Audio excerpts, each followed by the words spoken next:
ఈ పరిశుద్ధ నామంకు మహిమ కలుగును గాక. దేవుడు ఇచ్చినట్టు ఈ యొక్క మంచి సమయాన్ని బట్టి దేవునికి స్తుతులు చెల్లిస్తూ అందరూ సంతోషంగా ఉన్నారా? సో దేవునికి మహిమ కలుగును గాక. ఈ యొక్క పునరుద్ధాన దినమందు దేవుడు మన కొరకై ఏర్పాటు చేయబడినటువంటి లేఖన భాగంలో నుండి మనము వాక్యాన్ని ధ్యానించుదాం.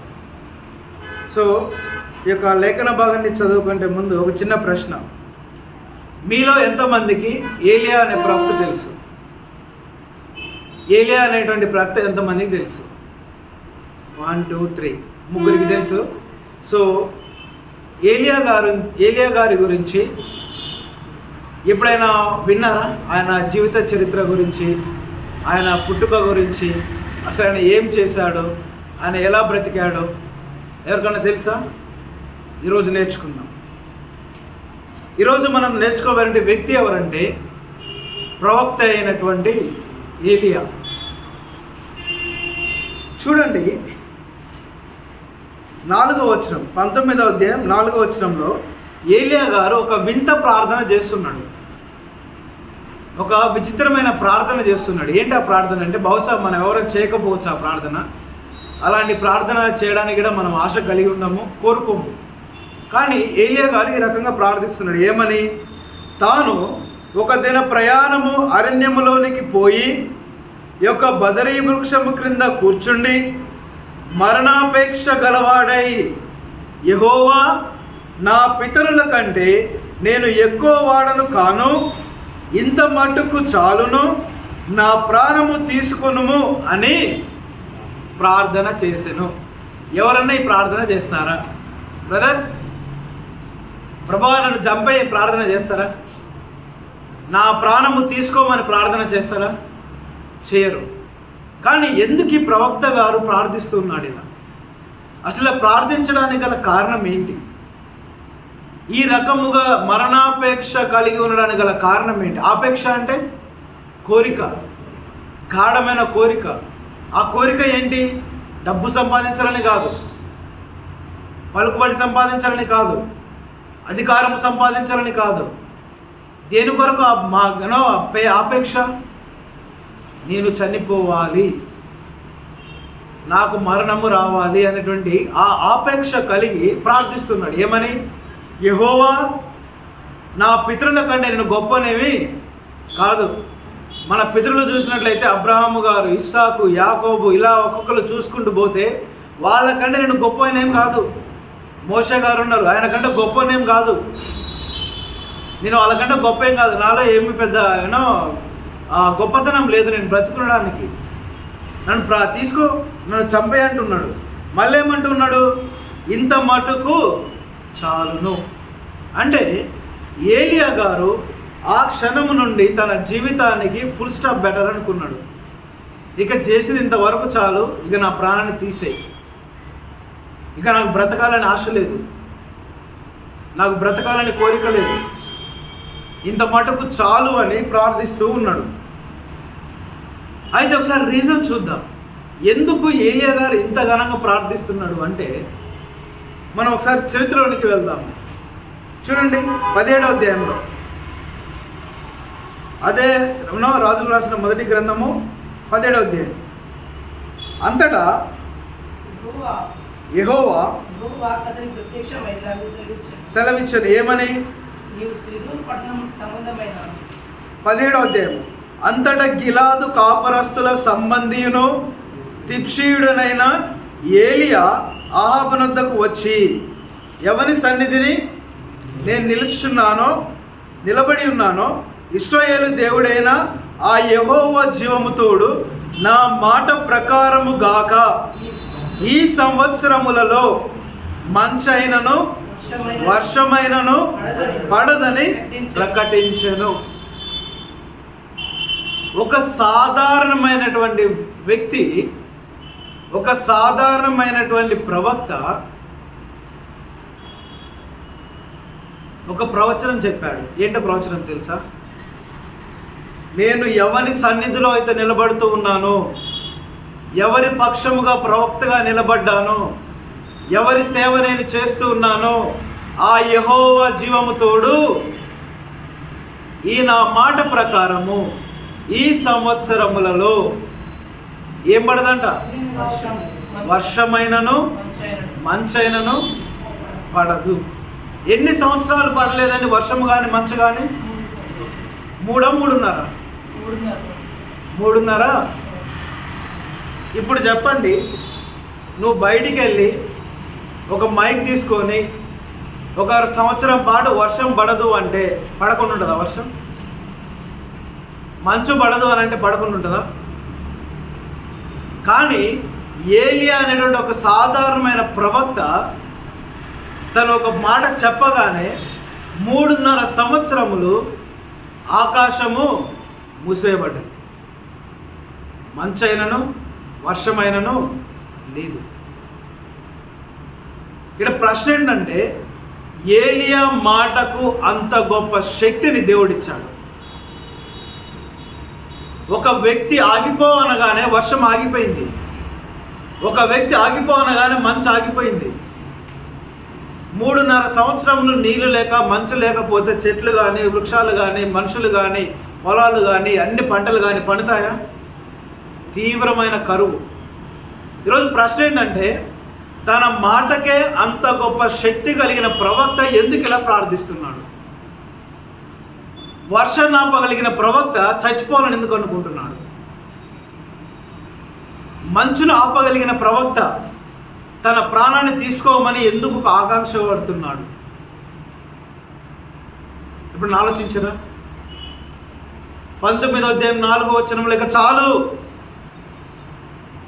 నేను నా పితరుల కంటే గొప్పవాడని కాదంటున్నాడు. వాస్తవానికి గొప్పవాడు ఏలియా. గొప్పవాడు కాదా? మోషే ఎలాగైతే ఇశ్రాయేలు ప్రజలు నడిపించిండో, మోషే ఎలాగైతే ఎర్ర సముద్రాన్ని చీల్చేలా దేవుడు చేశాడో, అంతకన్నా గొప్ప క్రియలు ఏలియా ద్వారా చేయించాడు, ప్రవక్త ద్వారా చేయించాడు. కానీ అంత గొప్ప శక్తివంతమైనటువంటి ప్రవక్త, దేవుని దాసుడు ఎందుకు ఈరోజు ప్రభువా నా ప్రాణాన్ని తీసుకోమని ప్రార్థిస్తున్నాడు? అంత గొప్ప శ్రమ ఏమొచ్చి ఉంటుంది? 2వ సందర్భం చూపిస్తాం. 18వ అధ్యాయము 40వ వచనం.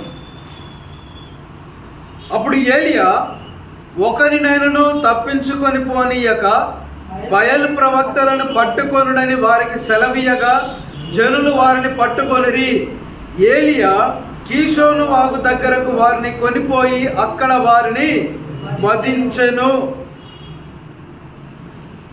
పిమ్మట ఏలియా, విస్తారమైన వర్షము వచ్చినట్లుగా ధ్వని పుట్టుచున్నది, నీవు పోయి భోజనము చేయమని ఆహాబుతో చెప్పగా ఆహాబు భోజనము చేయబోయాను. కానీ ఏలియా కర్మేలు పర్వతం మీదకి పోయి నేల మీద పడి ముఖము మోకాళ్ళ మధ్య ఉంచుకొనెను. అని ఇక్కడ సందర్భం ఏంటంటే, ఒకసారి ఏలియా గారి యొక్క శక్తిని మనం గమనిస్తే, వర్షం నాపిన ప్రవక్త, మంచు నాపిన ప్రవక్త, అదే ప్రవక్తకి ఒక సవాల్ వచ్చింది.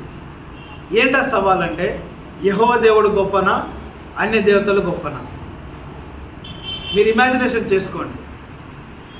ఆ సందర్భంలో యెహోవా దేవుని పక్షంగా ఒకే ఒక్క ప్రవక్త నిలబడ్డాడు. ఎవరో ప్రవక్త? ఏలియా. అన్య దేవతల పక్షముగా 450 మంది అన్య ప్రవక్త నిలబడ్డారు. వారికి ఉన్న సవాల్ ఏంటంటే, బలిపీఠము కట్టి, అర్థమవుతుందా? బలిపీఠము కట్టి ఆ బలిపీఠం మొత్తం కట్టెలు పేర్చిన తర్వాత ఆ బలిపీఠం మీద ఒక పశువును వధించి ఆ బలిపీఠం మీద పెట్టి మొదట ఏం చేయాలంటే, ఈ అన్య ప్రవక్తలు ప్రేయర్ చేయాలి, వారి దేవతలకి పూజించాలి.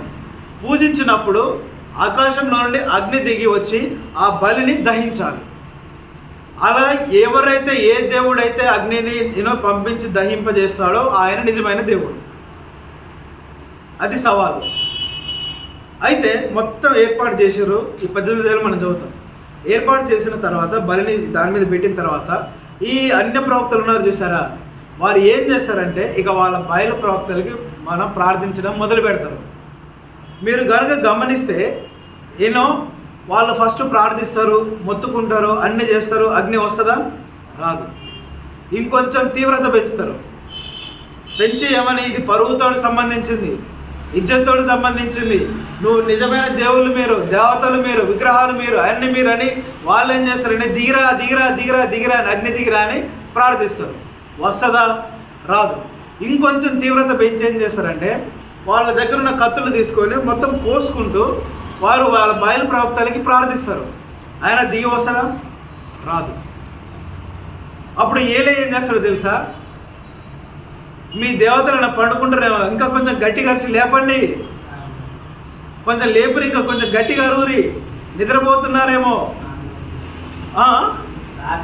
దారిలో ఉన్నారేమో, అందుబాటులో లేరేమో, ఏలియా గారు అంటూ ఉంటాడు. వాళ్ళు ఏలియా రెచ్చగొట్టే కొద్దీ వాళ్ళు కోసుకుంటూ గాయపరుచుకుంటూ రక్తాలు చిందిస్తూ ఉన్నా సరే అగ్ని దిగుతుందా? దిగదు. వాళ్ళ టర్మ్ అయిపోతుంది, దహించబడదు. ఆ తర్వాత ఏలియా గారు ఏమన్నాడంటే, ఇప్పుడు నా టర్న్ కదా, ఫస్ట్ బలిపీఠం ఉంది చూసారా, బలిపీఠం కింద మట్టి గుంట తవ్వండి. ఆ గుంట తవ్విన తర్వాత బలిపీఠం కింద గుంట ఉంటుంది, పైన బలిపీఠం వేరుస్తారు, బలిపీఠం మీద పశువు ఉంటుంది. ఇప్పుడు ఆ బయలు ప్రవక్తలకు ఏం చేయడంటే ఈ బలిపీఠాన్ని పశువుని మొత్తం నీళ్ళతోటి తడపండి. బలితో సహా ఆ కట్టెలన్నీ నీళ్ళతోటి తలిపి ఆ నీళ్ళన్నీ ఆ గుంటలో పొగు చేయబడతాయి. తడిసిన కట్టె మండుతుందా? మండదు. అదే కట్టెలన్నీ తడిస్తే, బలిపీఠం అంతా తడిస్తే మంటదా? మండదు. పిచ్చా ఏలియాకేమన్నా? ఈయనంది బలిపీఠాన్ని తడపమంటున్నాడు, బిందెలు బిందెలు తీసుకొచ్చి నీళ్ళు పోయమంటున్నాడు. అరే తడిసిందనా మంతది, ఎండిది మండాలంటేనే చాలా కష్టం. మళ్ళీ ఆ కట్టెల పైన బలిపీఠం, బలి ఉన్నది, ఆ జంతువు ఉన్నది. ఆ జంతువు మండాలి అంటే ఎంత కట్టెలు, ఎంత బగబగ మంతే, అది మొత్తం కాలిపోవాలి. ఒకే ఒక్కడు నిలబడ్డాడు యెహోవా పక్షంగా. ఆ నిలబడ్డ వ్యక్తి, నిలబడ్డ ప్రవక్త ఏమంటూ ఉన్నాడు? తడపండి దీన్ని. తడిపిన తర్వాత ఆ పైన నీళ్ళన్నీ పోస్తుంటే నీళ్ళన్నీ ఆ గుంటలో చేరినాయి. కింద నీళ్ళే, పైన నీళ్ళే, మొత్తం నీళ్ళే. ఆ తర్వాత ఏలియా మోకరించడం స్టార్ట్ చేసింది. యెహోవా నీవే గల జీవము గల దేవునివైతే ఈరోజు రుజువుపరచుకో. ఈ అగ్ని దిగి రావాలి. ఈ తడిసిపోయిన బలితో సహా, కట్టెలతో సహా ఇక్కడ దహన బలి జరగాలి. ఎప్పుడైతే ఒకే ఒక్కడు మోకరించి ప్రార్థించాడో దేవుడు ఏం చేశాడు? ఆకాశము తెరవబడి, అగ్ని దింపబడి, బలిపీఠముతో సహా, బలితో సహా మొత్తం దహించివేయబడ్డది. దహించివేయబడిన తరువాత యెహోవా తన్ను తాను రుజువుపరుచుకున్న తరువాత అప్పుడు ఏలియా ఏమంటున్నాడు? ఆ బయలు ప్రవక్తను బంధించండి. ఫస్ట్ బంధించి ఆ వాగు దగ్గరికి తీసుకుపోయి వారిని వధించిండు. ఈ ప్రవక్తలందరికీ యజమానురాలు ఎవరంటే యెజబేలు. మనం చూస్తాము 19వ అధ్యాయంలో 2వ వచనంలో యెజబేలు ఏం చేస్తుందంటే, ఈ ప్రవక్తలు, అబద్ధ ప్రవక్తలందరూ ఎవరికి సంబంధించిన వాళ్ళు? యెజబేలు రాణికి సంబంధించిన వాళ్ళు. అయితే యెజబేలు ఏం చేస్తుందంటే, ఈ ఏలియా నా ప్రవక్తలను చంపిస్తాడా, నా ప్రవక్తలను వధిస్తాడా అని చెప్పి ఒక శపథం చేస్తుంది. రేపు ఈనాటికల్లా నేను ఏలియాను చంపకపోతే, అప్పుడు చూడండి, నేను ఒక శపథం చేసినప్పుడు ఒక స్త్రీ చేసిన శపథానికి ఏలియా గారు భయపడి పరిగెత్తుకొని పోయి పారిపోయి ఈ ప్రార్థన చేస్తాడు. ఏమని? మరణాపేక్ష గలవాడై ఆమె వచ్చి ఎక్కడ నన్ను చంపుద్దో, వాళ్ళ మనుషులు వచ్చి ఎక్కడ నన్ను చంపుతాడో అని చెప్పి వాళ్ళు చంపక ముందే ఏమని ప్రార్థిస్తున్నాడు? యెహోవా నీవే నన్ను చంపేయి. ఈరోజు మనం తెలుసుకోవాల్సిన విషయం ఏంటంటే, ఒక్క సెకండ్ ఆలోచించగలిగితే ఏలియా గారు, ఒక్క సెకండ్ ఈ ప్రార్థనకు ముందు ఆయన చేసిన గొప్ప కార్యములు కనుక ఆలోచించగలిగితే యెహోవా దేవుడు ఎంత గొప్పవాడో అర్థమైపోతుంది. అందుకే దేవుడు నాకు సెలవుస్తుంది, నీలో ఉన్నవాడు లోకములో ఉన్నవాని కంటే గొప్పవాడు. ఆ గొప్పవాడు ఏలియాలో ఉన్నాడు కాబట్టే ఆకాశాన్ని వర్షాన్ని ఆపగలిగిండు, మంచును ఆపగలిగిండు, సమస్తాన్ని ఆపగలిగిండు. ఆ గొప్పవాడు ఉన్నాడు కాబట్టి తడిసిపోయిన బలిపీఠంతో సహా బలితో సహా ఒక్కడే మోకరించి ప్రార్థించి ఆకాశం అగ్నిని దింపిండు. ఇక్కడ ప్రశ్న ఏంటంటే, ఇంత గొప్ప కార్యములు చేసిన గొప్ప ప్రవక్త ఒక స్త్రీ యొక్క బెదిరింపుకు భయపడిపోయి ప్రార్థిస్తూ ఉన్నాడు, ప్రభువా నన్ను తీసేయమని. ఇక అక్కడితోటే ఫుల్ స్టాప్ పెట్టాలనుకున్నాడు ఏలియా గారు. ఇక చాలు నేనేం గొప్పని కాదు ప్రభువా, నన్ను తీసేయమన్నాడు. నాతో ఏం పని లేదు, నా వల్ల యూజ్ లేదు, నా వల్ల ఉపయోగం లేదు, సమాజానికి లేదు, మా వాళ్ళకి లేదు, ఎవరికి లేదు, నేను ఉండడం ఎందుకు, నా బ్రతికెందుకు, తీసేయమని ఏలియా అనుకున్నాడు. కానీ అంతవరకే ఏలియా గారికి తెలుసు. కానీ ఏలియా గారి పట్ల దేవునికి ఉన్న ఉద్దేశం ఏంటో ఏలియాకి తెలియదు. ఎప్పుడైతే నాకు ప్రార్థించిండో ఏలియా గారు, దేవుడు ఒక మాట చెప్పాడు. ఏంటో తెలుసా? 7వ వచనం, అయితే యెహోవా దూత రెండవ మారు వచ్చి అతన్ని ముట్టి ఏలియాని ముట్టి ఏమంటూ ఉన్నది, నీ శక్తికి మించిన ప్రయాణము నీకు సిద్ధమై, నీ అంతం ఇక్కడితోటి కాదు, ఇదే నీ ప్రారంభం. నీ శక్తికి మించిన పరుగు నీ ముందల సిద్ధమై ఉన్నది. అంటే నువ్వు చేయాల్సిన పని ఇంకా చాలా ఉన్నది, నువ్వు పరిగెత్తాల్సిన ప్రయాణం ఇంకా చాలా ఉన్నది. ఈ స్త్రీ బెదిరింపుకు భయపడడం కాదు, నీ ఎడల నా ప్రణాళిక బహు ఉన్నతముగా ఉన్నది. నీవు చేయాల్సిన ప్రయాణము చాలా సుదూరముగా ఉన్నది. నువ్వు అనుకుంటున్నావు ఇక్కడితోటే నేను ఫుల్ స్టాప్ పెట్టాలని, కానీ నేనంటూ ఉన్నాను ఇది ఫుల్ స్టాప్ కాదు, ఇది ప్రారంభం. దేవుడు తన దేవదూతను పంపించి ఏలియాని సమాధానపరిచి ఆదరించిన తర్వాత ఏలియా గారితో దేవునితో ఏమంటున్నది, నీకు శక్తికి మించిన పని, నీ శక్తికి మించిన ప్రయాణం నీకు సిద్ధమై ఉన్నది, పరిగెత్తు, భయపడకు, నేనున్నాను. స్త్రీ కాదు కదా, రాజు కాదు కదా, వాళ్ళు ఎవరు వచ్చినా నేనున్నా. నీలో ఉన్నవాడు వారికంటే గొప్పవాడు. నిన్ను పరిగెత్తగలిగిన దేవుడు నీ దేవుడు, నిన్ను బలపరచగలిగిన దేవుడు నీ దేవుడు. నీ ఆశలకు మించి, నీ ఆలోచనలకు మించి నీ ప్రయాణాన్ని సుదూరముగా మార్చి నీ ద్వారా గొప్ప గొప్ప కార్యాలు చేయడానికి దేవుడు సమర్థుడు. ఈరోజు మనం తెలుసుకున్నట్లయితే అదే ఏలియా గారు ఎక్కడైతే ఫుల్ స్టాప్ పెట్టాలనుకున్నాడో ఆ ఏలియా గారి ద్వారా దేవుడు ఎన్నో గొప్ప కార్యాలు చేశాడు. ప్రవక్త అయినటువంటి ఎలీషా ఎక్కడి నుంచి వచ్చాడండి? ఎక్కడి నుంచి వచ్చాడు ప్రవక్త అయినటువంటి ఎలీషా? అదే ఏలియా ఆ రోజు మరణించి ఉంటే ప్రవక్త అయినటువంటి ఎలీషా పుట్టేవాడా? ఆ ఎలీషా ప్రవక్తగా మార్చబడేవాడా? 2 అంతల అభిషేకంతో ముందుకు పరిగెత్తేవాడా? లేదు. మన ఆలోచనలు వేరు, దేవుని తలంపులు వేరు. అందుకే ఒక పాట ఉంటుంది కదా, నా ఎడల నీకున్న తలంపులు బహు విస్తారమైనవి. మనము అక్కడి వరకు ఆలోచిస్తాము, కానీ మన యొక్క అంతం ఏంటో మన దేవునికి మాత్రమే తెలుసు. అదే ఏలియా గారు ఎప్పుడైతే మరలా బలము పుంజుకొని నా దేవుడు నాతో ఉన్నాడని తెలుసుకొని ప్రయాణం మొదలుపెట్టాడో చక్కగా ఎలీషా దగ్గరికి వెళ్ళాడు. నేను వెళ్తున్నాను, నా తర్వాత నిలబడేది ఎవరు? ఒక వచనం చూడండి, ఇక్కడ దేవుని వాక్యం ఎలా సెలవుస్తుందంటే ఏలియా గారి గురించి. అదే 19వ వచనంలో మీరు గమనించినట్లయితే 10వ వచనం చూడండి. 10వ వచనం, అతడు ఇశ్రాయేలు వారు నీ నిబంధనను త్రోసివేసి నీ బలిపీఠములను పడగొట్టి నీ ప్రవక్తలను ఖడ్గము చేత హస్తము చేసిరి. సైన్యములకు అధిపత్యకు దేవుడు నాకు యెహోవా కొరకు మహారోషము గలవాడనై నేను ఒక్కడను మాత్రమే మిగిలి ఉన్నానని చెప్తున్నాడు ఏలియా. అందరు వెళ్ళిపోయినా ఒకే ఒక్కడుగా ఒంటరైన వ్యక్తిగా దేవుని కొరకు మహారోషము కలిగి నిలబడ్డ వ్యక్తి ఏలియా. ఎవ్వరు ఉన్నా లేకపోయినా, సొంత వారు వచ్చినా రాకపోయినా, బంధువులు వచ్చినా రాకపోయినా, స్నేహితులు వచ్చినా రాకపోయినా, ఎవరు ఉన్నా లేకున్నా ఒకే ఒక్కడిగా ఒంటరిగా నిలబడ్డ వ్యక్తి ఏలియా. ఎలా నిలబడ్డాడంట?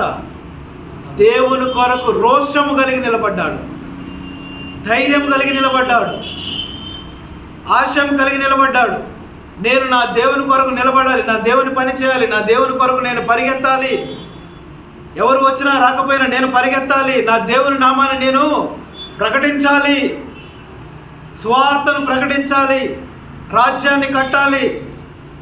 నా దేవుని కొరకు నేనొక్కడినైనా నిజాయితీగా, నిర్దోషిగా, యథార్థముగా, పరిశుద్ధత కలిగి, పవిత్రత కలిగి దేవుని ప్రజలు ఎవరైనా ఉన్నారని వెతికితే అట్లీస్ట్ ఒక్కరైనా ఉండాలనేటువంటి ఆశయం కలిగి నిలబడ్డ వ్యక్తి ఏలియా. దేవుని వాక్యం సెలవిస్తుంది, నీ శక్తి నీకు తెలవదు, నీ సామర్థ్యం నీకు తెలవదు, నీలో దాగి ఉన్న దేవుని యొక్క బలము నీకు తెలవదు. నీవు దేవుని కొరకు ఎప్పుడైతే నిలబడతావో నీవు ఎంత గొప్పవాడివో, నీవు ఎంత శక్తిమంతుడవో, నీవు దేవుని కొరకు ఎంత గొప్ప కార్యాలు చేయగలవో నీ కన్నులారా చూస్తావు. అయితే దేవుని వాక్యం సెలవిస్తుంది, అట్టి రోషము కలిగి నిలబడడానికి నువ్వు సిద్ధమా? నీ యెహోవా దేవుని కొరకు రోషము కలిగి ఎంతమంది ఉన్నా లేకపోయినా, నువ్వు ఒంటరివైనా ఆయన కొరకు రోషము కలిగి ఏలియా వలె నిలబడడానికి నువ్వు సిద్ధమా? అలా సిద్ధపడితే నీ అంతం ఎలా ఉంటుందో తెలుసా? ఏలియా గారు చనిపోయాడండి? చనిపోయిందా ఏలియా గారు? ఇతర మానవుల వలె చంపబడి సమాధి చేయబడ్డా ఏలియా?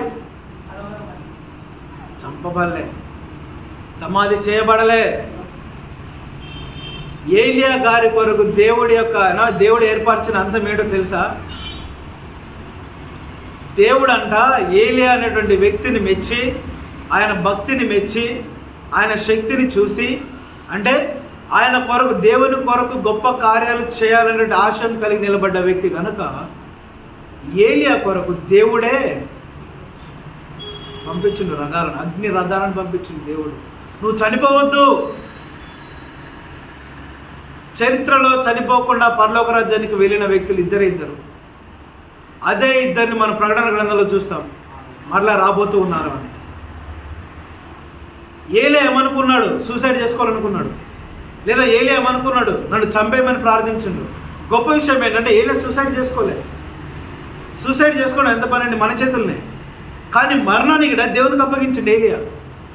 ఆ భయం చేత ఆయన అంత గొప్ప ప్రవక్త అయినటువంటి శక్తివంతమైన ప్రవక్త ఈ స్థితిలోనికి వచ్చాడంటే ఎంత భయపడిపోయి ఉండాలా, ఎంత కృంగిపోయి ఉండాలా, ఎంతగా మదన పడిపోయి ఉండాలా మనసులో.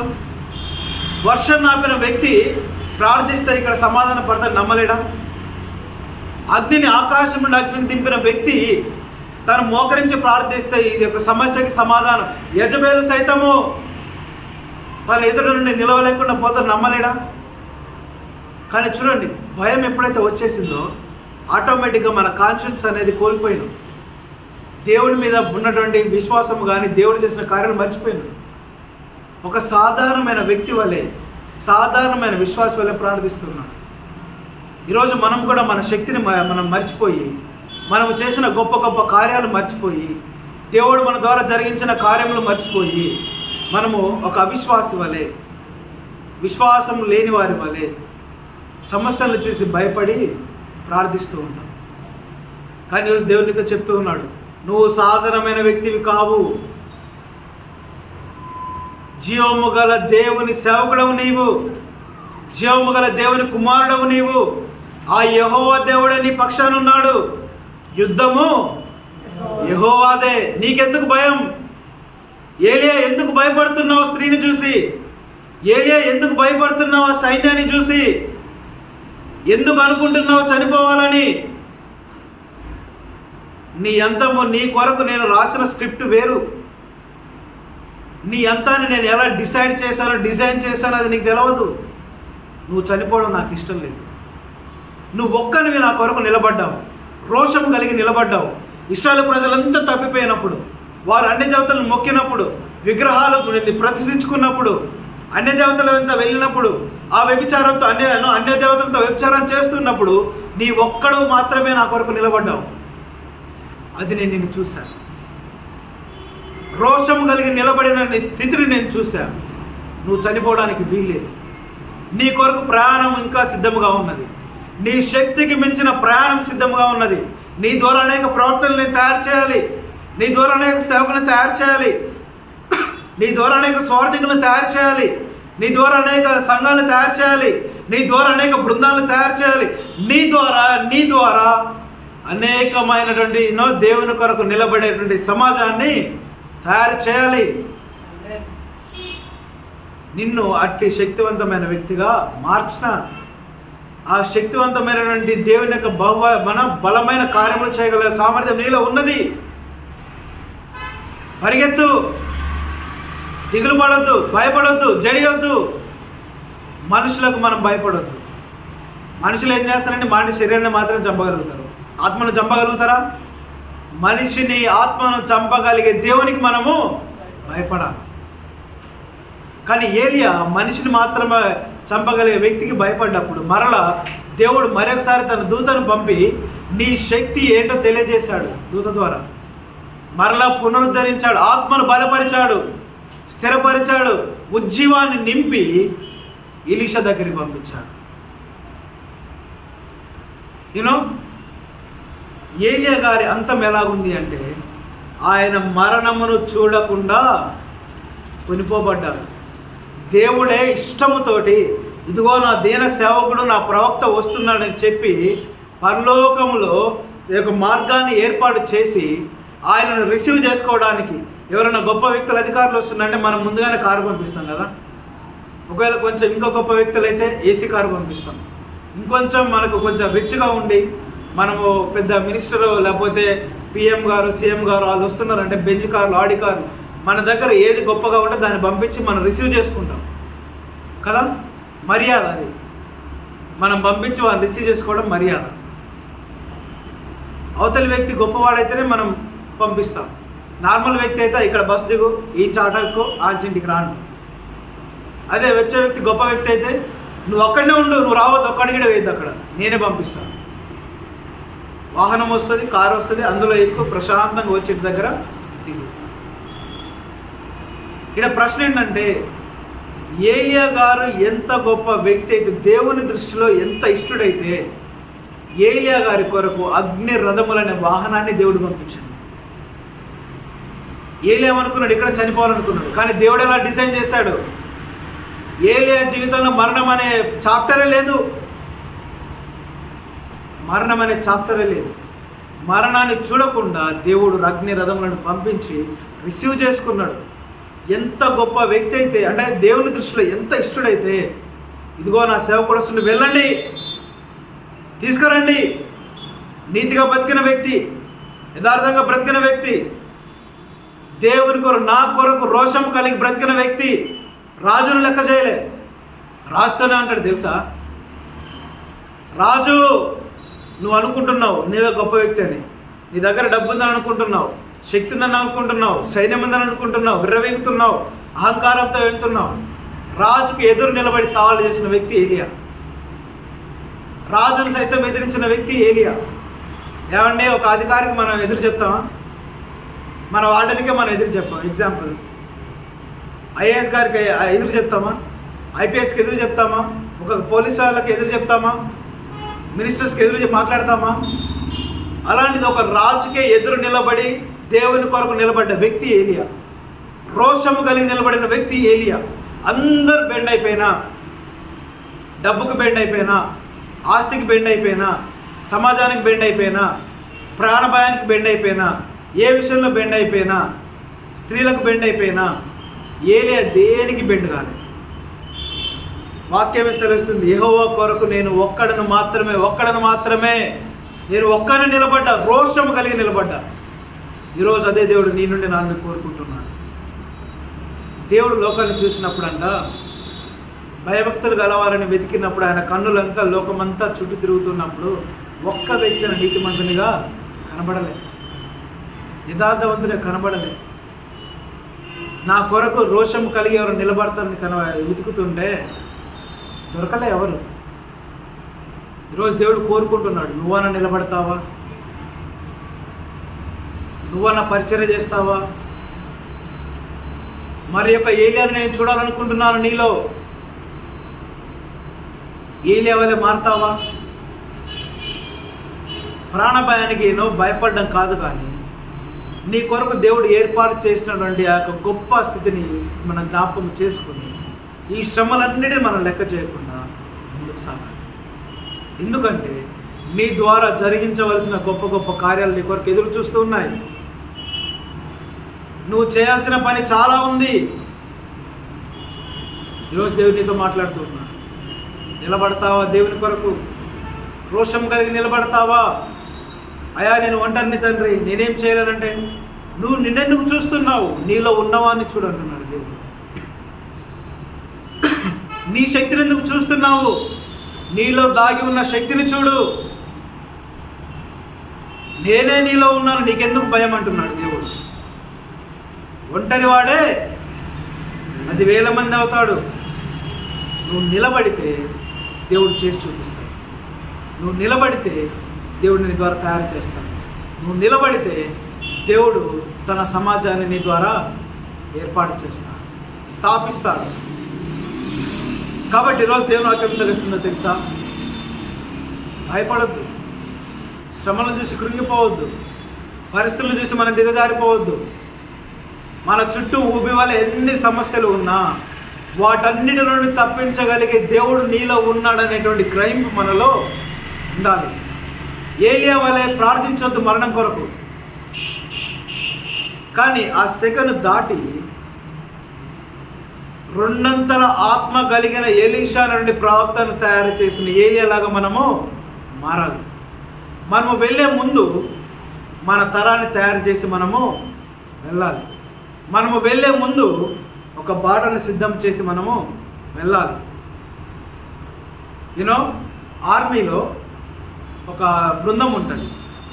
ఏంటి ఆ బృందం అంటే, మొట్టమొదటిగా ఆర్మీలో కానీ పురాతన కాలంలో వేగుల వారని కానీ ఒక యుద్ధానికి వెళ్ళేటప్పుడు మొట్టమొదటిగా యుద్ధానికి వెళ్ళడానికి ఆ ప్రదేశానికి చేరుకునే ముందు మార్గాన్ని సిద్ధపాటు చేసేటువంటి వ్యక్తులు ఉంటారు కొంతమంది. వాళ్ళు ఏం చేస్తారంటే, ఆ మార్గం ముళ్ళతోటి ఉన్నా, రాళ్ళతోటి ఉన్నా, మెటల్గా ఉన్నా, ఎట్లా ఉన్నా ఈ బృందం ఏం చేస్తుందంటే, తర్వాత సైన్యం రావడానికి ఈ యొక్క మార్గాన్ని అంతటిని వారు ముళ్ళను తొక్కుకుంటూ, రాళ్ళను అడ్డంకులు చేసుకుంటూ, ఆ ఎదుట ఉన్నటువంటి మార్గాన్ని సరి చేసుకుంటూ, ఒక బాటను తయారు చేసుకుంటూ వారు ముందుకు వెళ్తారు. వారు శ్రమంతా వారు పడుతూ ఆ శ్రమల నుంచి వారు మార్గాన్ని తయారు చేసి గమ్యస్థానానికి చేరుస్తారు.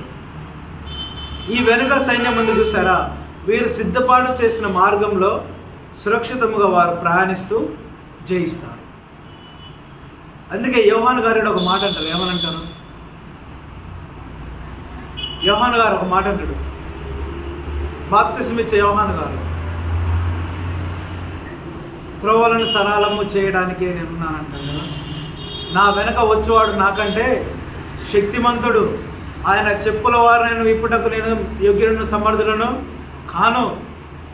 ఆయన రావడానికి నేను మార్గంను సిద్ధపాటు చేయడానికే వచ్చాను.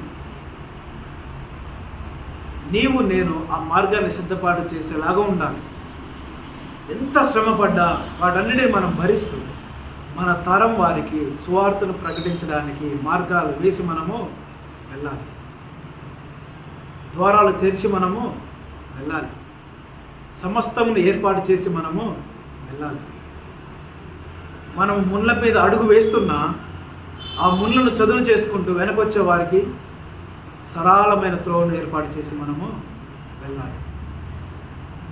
రోషం కలిగి నిలబడాలి. లేటెస్ట్ న్యూస్ మనం విన్నాం కదా, మార్చి 1వ తారీఖు నుంచి ఛత్తీస్గఢ్ రాష్ట్రంలో 3 విలేజెస్లో 3 గ్రామాలలో క్రైస్తవులను పురుషులను ఊచకోత కోయడానికి అఫీషియల్గా రెడీగా ఉన్నారు. స్త్రీలను వివస్త్రణ చేసి ఊర్లలో తిప్పడానికి, వారిని చెరిచి వారి జీవితాలను నాశనం చేయడానికి సిద్ధంగా ఉంది. ఇది పబ్లిక్గా అఫీషియల్గా అనౌన్స్ చేశారు. 2025 సంవత్సరము మార్చి 1వ తారీఖు నుండి జరగబోతున్నటువంటి ఎంతవరకు వాస్తవమని మనం తెలుసుకున్నప్పుడు, ఛత్తీస్గఢ్లో ఉండే మా ఫ్రెండ్స్ని కాల్ చేసినప్పుడు వారి ఈవాంజలిస్ట్ కూడా చెప్తున్న మాట, ఇది జరగబోయేలాగా ఉన్నది. చూడండి ఎంత కఠినమైన పరిస్థితులు వస్తున్నాయి క్రైస్తవులకి. బహిరంగముగా ప్రకటనలు చేస్తూ ఉన్నారు, చంపేస్తామని, క్రైస్తవులను చంపేస్తామని, స్త్రీలను మానభంగం చేస్తామని. ఇలాంటి పరిస్థితుల్లో నువ్వు నిలబడతావా దేవుని కొరకు? ఆ చనిపోయే స్థితి నీకు వచ్చినప్పుడు నువ్వు నిలబడతావా, లొంగిపోతావా? ప్రాణాపాయం మీదకి వచ్చినప్పుడు ఏలియా వలె నిలబడతావా, లేదా శక్తిని మరచి ఏలియా వలె మనము ప్రార్థిద్దామా? ఈరోజు దేవుని వాక్యం సెలవిస్తుంది మనతో. దేవుని వాక్యం సెలవిస్తుంది, ప్రియ సహోదరుడా, మనం తెలుసుకోవాల్సింది ఒకే ఒక విషయం. మనము ఎంత అసమర్థులమైనా, మనము ఎంత బలహీనులమైనా, నిన్ను బలపరిచి నడిపించగలిగిన దేవుడు నీలో ఉన్నాడు. రెండవది, మనం సాధారణ వ్యక్తులు మనం అనుకోవచ్చు, మన వల్ల ఏది కాదని మనం అనుకోవచ్చు, ఇక అంతమే మనం అనుకోవచ్చు. కానీ నీ కొరకు సిద్ధపాటు చేసిన గొప్ప కార్యములు నీ కొరకు ఎదురు చూస్తూ ఉన్నాయి. అందుకే ముందున్న వాటిని చూస్తూ మనం పరిగెత్తడం ప్రారంభించాలి. ఏలియాతో ఎలాగైతే దేవుడు సెలవిచ్చాడో, లే పరిగెత్తు, నీ కొరకు శక్తికి మించిన ప్రయాణం ఎదురు చూస్తూ ఉన్నది. అదే ప్రయాణం మన కొరకు ఎదురు చూస్తూ ఉన్నది. మనము కూడా ధైర్యం కలిగి, శక్తి కలిగి దేవుని కొరకు నిలబడి ప్రయాణం స్టార్ట్ చేయాలి, ప్రయాణం మనము ప్రారంభించాలి. అలాగే ఎప్పుడైతే ప్రయాణాన్ని ప్రారంభిస్తామో, నీ దేవుడు, నా దేవుడు, మన దేవుడు మనల్ని బలపరుస్తూ, స్థిరపరుస్తూ, మన ద్వారా అనేక మంది స్వార్థకులను తయారు చేస్తాడు, మన ద్వారా అనేక మంది సేవకులను తయారు చేస్తాడు, మన ద్వారా అనేక మంది యూతులు తయారు చేస్తాడు, మన ద్వారా అనేకమైనటువంటి సువార్త పరిచర్య కొరకు మార్గాలు తెరచి, మనము శ్రమపడ్డా మన వెనుక వచ్చే వారి కొరకు మనం మార్గాలు తయారు చేయడానికి గొప్ప యోధులుగా మనల్ని తయారు చేస్తాడు దేవుడు. ఒకవేళ అట్టి స్థితిలో రోషము కలిగి నువ్వు నిలబడితే, నీ కొరకు ఏర్పాటు చేయబడినటువంటి, నీ కొరకు డిజైన్ చేయబడిన అంతము అది వేరే. మరణమును చూడకే ఏలియా కొనిపోబడాడు. దేవుడు చాలా గ్రాండ్ వెల్కమ్ ఇచ్చాడు పరలోక రాజ్యానికి ఏలియాకు. Very official and grand welcome. చనిపోయి సమాధి చేయబడి ఆత్మ లేచిపోలే ఏలియాది. ఇదిగో నా సేవకుడు వస్తున్నాడని చెప్పి ముందుగానే సర్వమును సిద్ధపరిచి పరలోక రాజ్యంలో ఆయన రావడానికి అగ్ని రథములనే కిందికి పంపించాడు. పోయి రిసీవ్ చేసుకోండి ఏలియాని, రిసీవ్ చేసుకొని బహు జాగ్రత్తగా నా ఇంటికి తీసుకురండి అని దేవుడు పంపించాడు. అట్టి స్థితి మనకు కలిగి ఉన్నారు. అట్టి రోషము కలిగి, బలము కలిగి, శక్తి కలిగి మనం దేవుని కొరకు నిలబడాలి. దేవుని వాక్యం చూసాం కదా, నేను ఒక్కడినే రోషము కలిగి దేవుని కొరకు నిలబడ్డాను. ఆ సాక్ష్యం నువ్వు నేను చెప్పగలగాను, ఆ సాక్ష్యం నువ్వు నేను చెప్పగలగాను. భయపడిన అవసరం లేదు, నువ్వు ఒంటరి వాడైనా భయపడిన అవసరం లేదు. సమస్తమును చేయగలిగే దేవుడు నీతో ఉండగా నీకెందుకు భయం? నీ దేవుడు నీ పక్షాన ఉండగా నీకెందుకు దిగులు? నీ దేవుడిని నడిపిస్తుండగా నీకెందుకు బాధ? ఆయనే త్రోవను సరళం చేసి నేను ముందుకు నడిపిస్తాడు. కాబట్టి దేవుని వాక్యం విన్న మనము ఒక్కసారి ఏలియా గారు ఎలాగైతే ఎన్నో శక్తివంతమైన కార్యాలు చేశాడో, అదే దేవుడు మన ద్వారా చేయడానికి సిద్ధంగా ఉన్నాడు. మనం ఏం చేయాలి? ఏలియా గారి వలె రోషం కలిగి దేవుని కొరకు నిలబడాలి. ఒక తీర్మానం తీసుకోవాలి. ఎన్ని శ్రమలు వచ్చినా, ఎన్ని ఇబ్బందులు వచ్చినా, ఎన్ని ఆటంకాలు వచ్చినా మనం ఏం చేయాలి? నిలబడాలి. పడిపోవద్దు, పరుగు నాపొద్దు. ఎందుకనగా నీ ద్వారా 2 అభిషేకాన్ని దేవుడు ఇవ్వబోతూ ఉన్నాడు. నీ ద్వారా మల్టిపుల్ సంఘాన్ని దేవుడు స్థాపించబోతూ ఉన్నాడు. ఏలియా అక్కడ స్థానం ఆగిపోయి ఉంటే 2 అభిషేకం కలిగినటువంటి ఎలీషా ప్రవక్త జన్మించేవాడు కాదు. ఏలియా పరిగెత్తడం స్టార్ట్ చేసిన దేవుని మాట విని, ఏలియా తర్వాత ఎలీషా 2 అభిషేకం కలిగి దేవుని కొరకు నిలబడ్డాడు. తయారు చేసి వెళ్ళారు. మనం కూడా తయారు చేసి వెళ్ళాలి. సేవకులు తయారు చేసి వెళ్ళాలి. స్వార్థకులను తయారు చేసి వెళ్ళాలి. సంఘాలను కట్టి మనం వెళ్ళాలి. యవనస్తులు తయారు చేసి మనం వెళ్ళాలి. బృందాలు, స్వార్థ బృందాలు తయారు చేసి మనం వెళ్ళాలి. ఉత్తీర్ణ చచ్చిపోతే ఏముంటుంది? వాళ్ళు చచ్చిపోయారు, మనం చచ్చిపోయారు. మరణానికి ఏముంది వాల్యూ? నువ్వు నేను చనిపోతే పరలోక రాజ్యంలో గ్రాండ్ వెల్కమ్ ఉండాలి. అట్టి స్థితి మనకు ఉండాలి. అది ఉండాలి అంటే నీలో ఆసక్తి, నీలో ఉన్నటువంటి ఆశ, నీలో ఉన్న కోరికని దేవుడు చూస్తాడు. అట్టి బలమైన కోరిక నీకుంటే దేవుడు నీ కొరకు ఎదురు చూపులు చూస్తాడు. మనం ఇంట్లో కొంతమంది మన ఇంటికి వస్తే మనం హ్యాపీగా ఫీల్ అవుతాం. కొంతమంది మన ఇంటికి వస్తే ఎందుకు వచ్చాడు అనుకుంటాం. సేమ్ మనం కూడా క్రైస్తవులో విలువబడుతూ దేవుని సంధిలో ఉంటూ ఆదివారం చర్చికి పోతూ నమ్మకార్థం బ్రతికితే పరలోక రాజ్యం పోతే దేవుడు ఏమంటాడు? ఏముందలే అలా. ఒకవేళ నిష్టగా, నిజాయితీగా, యథార్థంగా, నీతిగా, పవిత్రత కలిగి, భక్తి కలిగి, దేవుని కొరకు రోషం కలిగి, ఎన్ని ఆటంకాలు వచ్చినా, ఎన్ని ఇబ్బందులు వచ్చినా లొంగిపోకుండా, పడిపోకుండా, పరిగెత్తకుండా, ఆపే స్థితిలో మనం ఉండకుండా, మన కాళ్ళకు గాయాలైన ఆ గాయాలతో పరిగెత్తుతూ, మన హృదయానికి గాయాలైన ఆ గాయపడిన హృదయంతో మనం పరిగెత్తుతూ, మన జీవితానికి నష్టం కలిగిన స్థితిలో మనం పరిగెత్తుతూ దేవుని కొరకు పడుతూ లేస్తూ ఉన్నప్పుడు నీ శ్రమనంతా చూస్తున్న దేవుడు నా ప్రియ కుమారుడు వస్తున్నాడని ఆయనే పరిగెత్తుకొని వచ్చి నిన్ను హక్కున చేర్చుకొని హత్తుకుంటాడు.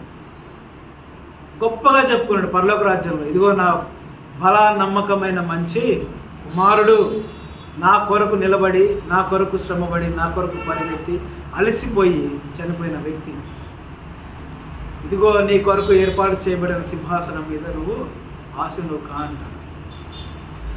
ఒక్కడే గుర్తుపెట్టుకోవాలండి, క్రైస్తవులు బ్రతుకుతున్న నువ్వైనా నేనైనా రేపు సాక్ష్యాన్ని ఏం పొందుకుంటావు? నమ్మకమైన మంచి దాసులు అనిపించుకుంటావా? నమ్మకమైన మంచి బేదరు అనిపించుకుంటావా? క్రైస్తవ బ్రతుకు బ్రతికితే సరిపోదు. రోషం కలిగిన క్రైస్తవునిగా మనం బ్రతకాలి. శ్రమ వచ్చినా చనిపోవడానికి సిద్ధంగా ఉండే బ్రతకాలి. ఏమో చెప్పలేం, ఇంకా కొన్ని రోజులు మాత్రమే ఉంది. మార్చి 1వ తారీఖు వస్తే జరిగేది మనం చెప్పలేము. ఒకవేళ అదే కనుక నిజమైతే కొన్ని వందల శవాలు మనం చూడబోతూ ఉన్నాం ఛత్తీస్గఢ్ రాష్ట్రంలో. కొన్ని పదుల సంఖ్యలో, కొన్ని వందల సంఖ్యలో స్త్రీలను వ్యవస్థలుగా చేసి ఆడుకోబోతూ ఉన్నాం, చూడబోతూ ఉన్నాం నేను. ఒకవేళ అదే స్థితి మన నల్గొండలో వస్తే పారిపోతావా లేదా దేవుని కూడా నిలబడతావా? వద్దు, ఇదంతా వద్దు. ఒక్క మాట నోట్లో నుంచి ఆ ఒక్క పదం వస్తే చాలు వదిలేస్తామంటే ఆ పదం అని బ్రతుకుతావా? లేదు నన్ను చంపినా నరికినా నా దేవుని కొరకే నిలబడతా అనే తీర్మానంలో ఉన్నావా? ఒకసారి తీర్మానం చేసుకోవాలి. రెండోది, ప్రార్థించాలి. దయచేసి ప్రార్థించాలి. భారం కలిగి ప్రార్థించాలి. ఛత్తీస్గఢ్ కొరకు ప్రార్థించండి. ఆ విలేజెస్ కొరకు ప్రార్థించండి. ఇవాళ 9వ తారీఖు, మార్చి 1వ తారీఖు వరకు డెడ్ లైన్. ఆ తర్వాత ఏం జరగబోతుందో మనకు తెలియదు. ఆ విపత్తును ఆపేలాగానే మనం ప్రార్థించాలి. సంఘాల కొరకు ప్రార్థించాలి. స్వార్థికుల కొరకు ప్రార్థించాలి. సేవకుల కొరకు ప్రార్థించాలి. ప్రతి సంఘంలో, నేటి క్రైస్తవ ప్రతి సంఘంలో నామకార్థ భక్తి తప్ప నిజమైన భక్తి ఎక్కడా లేదు. కానీ మన రిజరెక్టెడ్ క్రైస్ట్ బ్యాప్టిస్ట్ సంఘము నిజమైన భక్తులు ఎదుగులాగున మనం ప్రార్థించాలి. ఆత్మీయతలు ఎదుగులాగానే ప్రార్థించాలి. ఉన్న ఒక్కరిద్దరైనా స్థిరంగా ఉండలాగానే ప్రార్థించాలి. ఉన్న ఒక్కరిద్దరైనా దేవుని కొరకు చనిపోయే వ్యక్తులుగా మనం ఉండాలి. రోషం కలిగి నిలబడే వ్యక్తులుగా ఉండాలి. అప్పుడే నీ ప్రాణానికి, నీ యొక్క మరణానికి విలువ ఉంటుంది కదా. నీతిమంతుల మరణం యెహోవా దృష్టికి విలువైనది. ఆయన భక్తుల మరణం ఆయన దృష్టికి విలువైనది. కాబట్టి ఈరోజు దేవుని నాకు సెలవిచ్చిన రీతిలో ఏలియా ప్రవక్త వలె నువ్వు రోషం కలిగి నిలబడాలి దేవుని కొరకు. ఏలియా ప్రవక్త వలె నువ్వు రోషం కలిగి దేవుని కొరకు పరిగెత్తాలి. ఏలియా ప్రవక్త వలె నువ్వు దేవుని కొరకు రోషం కలిగి నీ తర్వాత ఒక సైన్యాన్ని సిద్ధం చేసి వెళ్ళాలి. నీ తర్వాత ఒక బృందాన్ని తయారు చేసి వెళ్ళాలి. నీ తర్వాత ఒక టీంని తయారు చేసి నువ్వు వెళ్ళాలి. నీతోటే సువార్త ఆగిపోద్దు, నీతోటే సంఘం ఆగిపోద్దు, నీతోటే పని ఆగిపోద్దు. నువ్వు గొప్ప పనికి ఒక ప్రారంభంగా ఉండాలి. అట్టి స్థితి దేవుడు మనకి ఇచ్చిండు. అట్టి శక్తి ఉన్నది, మనకు బలం ఉన్నది, సామర్థ్యం ఉన్నది, అన్నీ ఉన్నాయి. కానీ ఏం లేదంటే ఆపేక్ష లేదు, ఆసక్తి లేదు, ఆరాటం లేదు. ఇదో గడుపుతున్నాం అంతే. ఇంకెంతకాలం డొలుపుకుంటూ పోతాం. చేస్తే బ్రతికిన ఒక్కరోజైనా గట్టిగా బ్రతకాలి, దేవుని కొరకు గట్టిగా పని చేసుకోవాలి. మనకంటూ చరిత్రలో ఒక పేజ్ ఉండాలి. ఫలానా వ్యక్తి ఈ పరిచర్యలో దేవుని కొరకు మరణించిండో, హతసాక్షిగా మారిండో. స్టెఫెన్ ఏమైంది? స్టెఫెన్ జీవితాన్ని మనం బైబిల్ గ్రంథంలో ఎన్ని పేజీలు చూస్తాం? ఎన్ని పేజీలు చూస్తామండి స్టెఫెన్ని? అపోస్తుల కార్యంలో 6వ అధ్యాయంలో మనము పెద్ద మనుషులు అనేటువంటి ఎల్డర్స్ లిస్ట్లో స్టెఫెన్ పేరు చూస్తాం. మరణాన్ని ఎప్పుడు చూస్తున్నాం? 7వ అధ్యాయం చివరి వచనంలో చూస్తాం మరణాన్ని. గట్టిగా చూస్తే స్టెఫెన్ ఒక పేజీ మాత్రమే మనం చూస్తాం బైబిల్ గ్రంథంలో. ఆయన జీవిత చరిత్రను ఒక పేజీ బంధం మాత్రమే మనం చూస్తాం. 60 వచనాలు 70 వచనాలు అంతవరకు ఉంటుంది, లేదా 72 వచనాలు. కానీ చరిత్రలు స్మరించుకుంటున్నాయి స్టెఫెన్ని. ఒక్కటే పేజీలో మనం చూస్తాం, కానీ ప్రతి పేజీలో ప్రతి తరంలో స్టెఫెన్ గురించి మనం చదువుతూ ఉంటాం. ఒక్క క్షణం బ్రతికినా, అంటే ఒక్క రోజు బ్రతికినా, ఒక గంట బ్రతికినా, ఒక సంవత్సరం బ్రతికినా గొప్పగా బ్రతికి వెళ్ళాడు. అట్టి స్థితి మనకు ఉండాలి. లేకపోతే అన్నీ బాగా చేసుకొని ఇప్పుడే అందులో జాయిన్ అవ్వడం మంచిది. ఎందుకంటే దేవుడు ఉంటే అటన్నా ఉండు, ఇటన్నా ఉండు. నిలవచన స్థితిలో ఉంటే ఇటు కాకుండా పోతాం. అవునా కదా? ఉంటే అన్యుల్లాగానే ఉండాలా, క్రైస్తవులాగానే ఉండాలి. నువ్వు క్రైస్తవులాగా ఉండాలి అంటే నిజమైన క్రైస్తవులాగా ఉండాలి. లేకపోతే హాయిగా అన్యుల్లో కలిసిపోవాలి. అవునా కదా? ఎందుకనగా ప్రియ సహోదరుడా, మనం గత వారంలో చూసాం, దేవుడు 2వ రాకడలో గొర్రెలను మేకలను వేరు చేసిపోతూ ఉన్నాడు. నీతిమంతులను అనీతిమంతులను వేరు చేయబోతూ ఉన్నాడు. మరి ఏ గుంపులోనికి వెళ్తాం? మనం ఆలోచించుకోవాలి. మన భక్తి జీవితాన్ని ఒకసారి మనం స్మరించుకోవాలి. వ్యక్తిగతంగా నా భక్తి ఎలా ఉంది? నా దేవుని కొరకు నేను ఏం చేస్తూ ఉన్నాను? నా దేవుని కొరకు నేను ఎంతగా పరిగెత్తుతున్నాను? నా ద్వారా స్వార్థ ఎంతగా వ్యాపించబడుతుంది? అప్పుడు మనం గుర్తు చేసుకుంటాం కదా. నిన్న బ్రదర్ అంటూ ఉన్నాడు, ఏమని? మనమన్నా వెళ్ళాలి, లేదా వెళ్ళేవారినైనా పంపించాలి. మరి ఏ స్థితిలో ఉన్నావు? 2 కేటగిరీలు. నువ్వు వెళ్తున్నావా, పంపిస్తూ ఉన్నావా? వెళ్ళగలిగే సమయం ఉండి కూడా వెళ్ళట్లేదా, లేదా పంపించగలిగే శక్తి ఉండి కూడా పంపించట్లేదా? ప్రతిదానికి లెక్క ఉంటుందండి దేవుని దగ్గర కదా. కాబట్టి ఈరోజు దేవుడు మనతో సెలవిచ్చిన రీతిలో అందరం మోకరించుదాం. ఒకసారి మన హృదయాన్ని పరిశీలించుకుందాం. ఈరోజు దేవుడు సూటిగా స్పష్టంగా మాట్లాడుతూ ఉన్నాడు. నీ శక్తిని నువ్వు గ్రహించు, నీ బలాన్ని నువ్వు గ్రహించు, నీలో ఉన్న నీ దేవుని శక్తిని గ్రహించు. శ్రమలను చూసి పారిపోకుండా, శ్రమలను చూసి కృంగిపోకుండా, శ్రమలను చూసి ఏలియా వలె ప్రార్థించకుండా, శ్రమలను చూసి ప్రభువా నా ప్రాణాన్ని తీసుకొని ప్రార్థించకుండా, మునుపటి జీవితంలో ఎన్ని గొప్ప కార్యాలు చేశాడు ఏలియా ప్రవక్త. వర్షాన్ని ఆపిన ఏలియా, మంచును ఆపిన ఏలియా, అగ్నిని దింపిన ఏలియా, 450 మంది బయలు ప్రవక్తల్ని ఊచకోత కోచిన ఏలియా ప్రాణ భయంతో చచ్చిపోవాలని ప్రార్థిస్తుంది. సాతాను కూడా మనం మభ్యపెట్టొచ్చేమో. మనలో ఉన్న సామర్థ్యాన్ని మనకు తెలియకుండా మన కనుల పొరలను కప్పి, మన ఆత్మీయ నేత్రములను మూసి, ఇక నీ వల్ల ఏం కాదు, ఇక నీ పని అయిపోయింది, ఇక నువ్వు దేవుని పనికి పనికిరావు, స్వార్థకు పనికిరావు, దేవుని పరిచయం చేయడానికి నువ్వు పనికిరావు. ఇదిగో నీ తప్పులు ఇన్నున్నాయి, ఇదిగో నీ అపరాధములు ఇన్నున్నాయి, ఇదిగో నీ యొక్క అపరాధములు ఎన్నో, నీ యొక్క తప్పిదములు, నీ యొక్క పాపములు ఇన్నున్నాయి. ఇవన్నీ ముందర పెట్టుకొని నువ్వు ఎలా పరిచయం చేస్తావు? ఇవన్నీ ఇగో నువ్వు ఇట్లా చేసావు కదా, ఇంత అవినీతిగా బ్రతికావు కదా, ఇన్ని పాపాలు చేసావు కదా, ఇంత రహస్యంగా పాపాలు చేసావు కదా, ఇంకా నిన్నే వాడుకుంటాడు దేవుడు అనుకోవచ్చు. అలా మభ్య పెడుతుంది సాతాను. కానీ దేవునితో సెలవిస్తూ ఉన్నాడు, నువ్వు మనస్ఫూర్తిగా దేవుని సన్నిధిలో నీ పాపాలు ఒప్పుకొని విడిచిపెట్టడానికి సిద్ధంగా ఉంటే, నీ దేవుని కొరకు నువ్వు రోషం కలిగి నిలబడడానికి సిద్ధంగా ఉంటే, నీ ద్వారా ఎన్ని కార్యాలు చేయబోతూ ఉన్నాడో నీకు కూడా తెలవదు. నీ ద్వారా ఎన్ని గొప్ప కార్యాలు చేయబోతూ ఉన్నాడో దేవుడు నీ ఊహకు కూడా అందదు.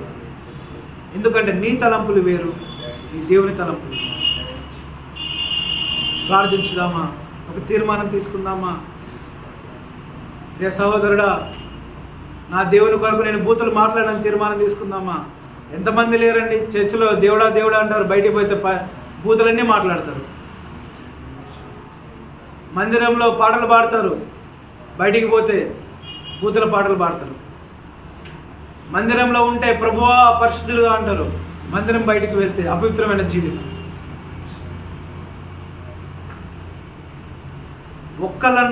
ఒక్కలన్నా నా కొరకు రోషం కలిగి నిలబడతారా అని దేవుడు చూస్తూ ఉన్నాడు.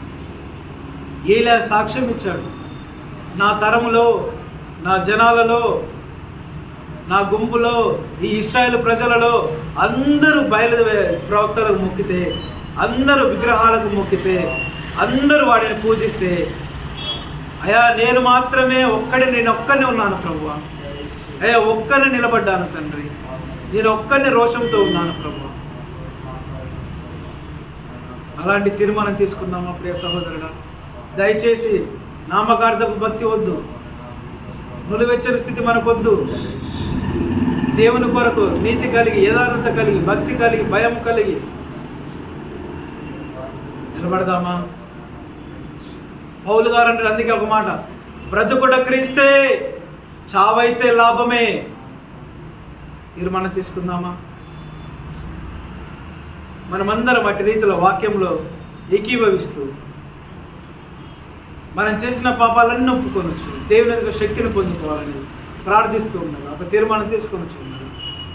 మన మధ్యలో ఉన్న ప్రియ సహోదరుడు పాల్ విత్తబడిన వాక్యం కొరకు ప్రార్థిస్తాను.